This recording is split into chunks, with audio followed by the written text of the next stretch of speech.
استراحة لمثوى العفاريت والجن. تعرفت تلك الاستراحة بأنها مأوى للعفاريت وللجن والأشباح اللي بتسكنها بعد حادث مفجع جدا. والحادث إن كان في 17 شخص كانوا مسافرين ونزلوا في الاستراحة دي، وأول ما دخلوا الاستراحة ما خرجوش منها خالص، ومحدش عارف إذا كانوا أحياء ولا أموات. وتوقع العلماء والباحثين إن في روح شريرة بتسكن المكان وتخفي أي نزيل بيخش الاستراحة دي. والاستراحة دي موجودة في 87 جنوب مدينة بيج سبرينج بولاية تكساس في الولايات المتحدة الأمريكية. إن المكان والاستراحة شهدوا مجزرة حقيقية، والمجزرة اللي حصلت ضد الهنود الحمر عام 1853، حيث تم بتر أيدي وأرجل الضحايا بطريقة بشعة، واللي راح ضحيتها مئات من الهنود الحمر. وهو ده من الأسباب اللي بتظهر فيه أرواح شريرة في تلك الاستراحة. وقد توصلوا الباحثين والعلماء إن في روح شريرة من أرواح الهنود الحمر بتسكن المكان وما بتفارقش المكان نهائي، وبتفضل موجودة فيه، وأي زائر بيخش الاستراحة بتخفيه من على الوجود. اللي بيخش الاستراحة ما بيخرجش منها خالص، لأنه بيكون مفقود ومحدش بيعرف إذا كان ميت ولا عايش. وبعد الحوادث اللي حصلت تحصل حادث كمان في الاستراحة لمغنية الديسكو لولا غليتر في عام 1978، وكانت رايحة زيارة لناس أصدقائها، ووقفت بالعربية بتاعتها عند الاستراحة عشان تاخد بريك أو راحة من السفر، عشان دي تكون بداية نهايتها. فقد اختفت مغنية الديسكو الشهيرة التي تبلغ من العمر 20 سنة، وان محدش لقالها اثر خالص، وكل اللي لقوه المحققين هو عربيتها فقط لا غير. وان عربيتها لقيوها قدام الاستراحة بعد اختفائها بيومين، لتصبح المغنية الشهيرة لولا غليتر تكون اول ضحايا الاستراحة. ثم تبعها اختفاء 16 شاب توقفوا قدام الاستراحة عشان ياخدوا بريك، ودي كانت نهايتهم، لانهم دخلوا الاستراحة ومحدش منها خرج. ولغاية يومنا هذا محدش عرف مكان ال16 واحد دول ايه مصيرهم. كان اخر ضحايا الاستراحة الملعونة واحدة اسمها اندا، وكانت تبلغ من العمر 81 سنة، واللي دخلت الاستراحة عشان داخلة تقضي حاجتها، وكان معاها ابنها في العربية، وابنها اسمه هارلان سكينز ويبلغ من العمر 57 سنة. ويقول هارلان ان انا وقفت العربية قدام الاستراحة لما امي طلبت مني انها عايزة تقضي حاجتها، فدخلت الاستراحة بمفردها وانا كنت جالس في العربية، حتى مر على الوقت 20 دقيقة من دخولها للاستراحة. فقررت انزل من العربية عشان اشوفها فين وابحث عنها. فوقفت قدام باب الاستراحة وقعدت ابص يمين وشمال، لكن ما شفتش اي حاجة وما شفتش امي. وقعدت افتش بره الاستراحة في كامل انحائها عن امي، ولكن للاسف لم اجد اثر لها. فحسيت بالرعب واتصلت بالشرطة وجات لي على الفور. واول لما جت الشرطة اخبرتني ان الاستراحة دي مش اول حادث يحصل فيها، وان كان في حالات اختفاء كتيرة حدثت قبلها. يقولوا الباحثين ان اختطاف البشر من قبل الارواح الشريرة يعد امر نادر، والسبب اللي بيحصل في اختطاف البشر ان الارواح بتحس بالملل، والارواح بتخطف البشر عشان خاطر تستمتع فيهم وما تحسش بالملل وتدب الرعب في قلبهم، ثم بعد كده تخفيهم عن الوجود نهائيا. ولغاية النهاردة محدش عرف مصير الناس اللي اتخطفت في الاستراحة، اذا كانوا عايشين ولا ميتين، وما ظهرتش اي جثث للبشر دي نهائيا، مما ادى الى غلق طريق الاستراحة عشان محدش يروح لها خالص وما يحصلش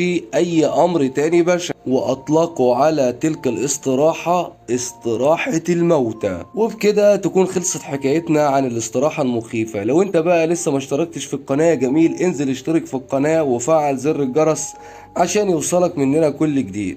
تحياتي ليكم، حكايات محمد.